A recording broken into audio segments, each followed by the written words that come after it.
Nderuara Presidente e Republikës së Kosovës, Shëqësia juaj Vjosa Osmani. Të nderuar President të Shqipërisë, Zoti Begaj, Slovenisë, Zonja Musar, të nderuar të pranishëm.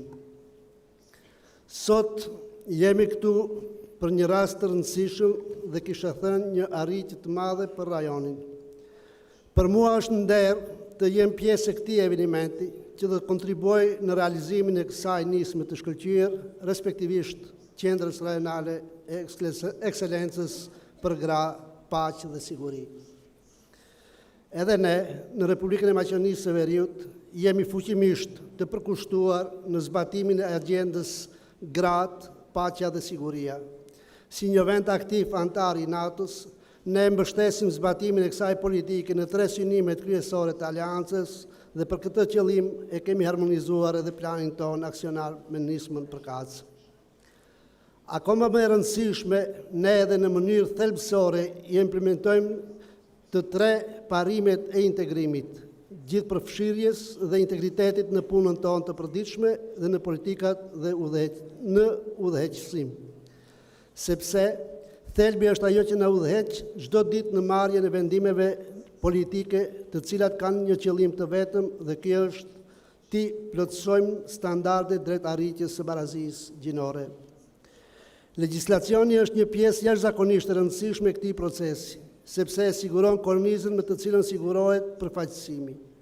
I tillë është edhe plani i dytë nacional i aksionit të Republikës së Maqedonisë së Veriut për implementimin e rezolutës 1325 të miratuar në vitin 2020 si plan strategjik 5 vjeçar për arritjen e barazisë së vërtet gjinore, integrimit dhe transparencës në nivel nacional.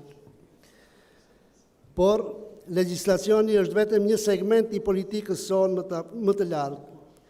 Është e padiskutueshme se çështjet gjinore në Maqedoninë e Veriut në masë të madhe po fitojnë hapësirë dhe po bëhen një nga prioritetet përmes reformave që qeveria filloi të zbatojë në vitin 2017 dhe menjëherë para antarësimit tonë të plot në NATO.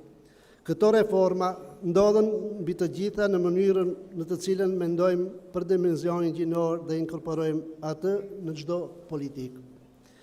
Pa dallim, nëse kjo paraqet konventën e Stambollit, reformat sociale, një shoqëri për të gjithë dhe një sër politikash tjera që i zbaton kjo qeveri, ose po fokusi orientohet drejt grave në sektorin e sigurisë, qëllimi i përbashkët të gjithë është përfshirja e plot duke mundësuar një hapësirë që çon deri në barazinë gjinore.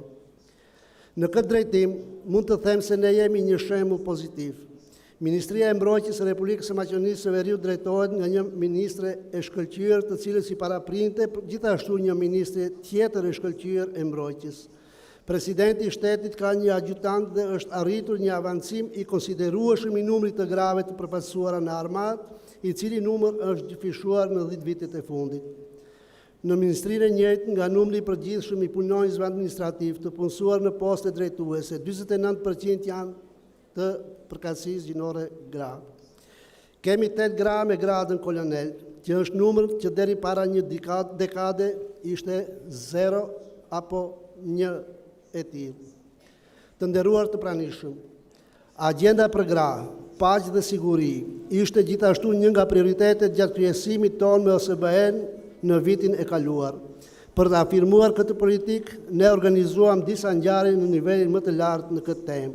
Me këtë, dua të potencoj se jemi në një rrugë të shkëlqyer, edhe pse kemi akoma shumë për të ecur në këtë rrugë, trajektoria e lëvizjes është përcaktuar dhe zotimi im ishte dhe do të mbetet të qëndrojmë në të njëjtën vijë.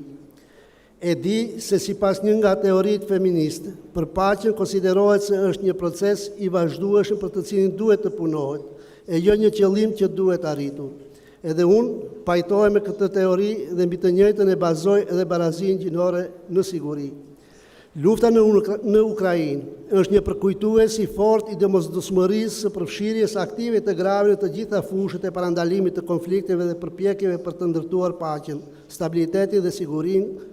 Kontributi i tyre është i domosdoshëm edhe në përshtatjen e politikave me realitetin e ri.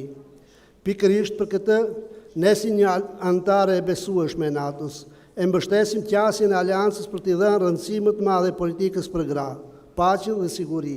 Kjo nënkupton përfaqësim dhe pjesëmarrje më të madhe të grave në operacionet dhe misionet civile dhe ushtarake të NATO-s, por edhe promovim më të madh të barazisë gjinore si shprehje e vlerave tona të përbashkëta demokratike. Ju falenderit për vëmendjen.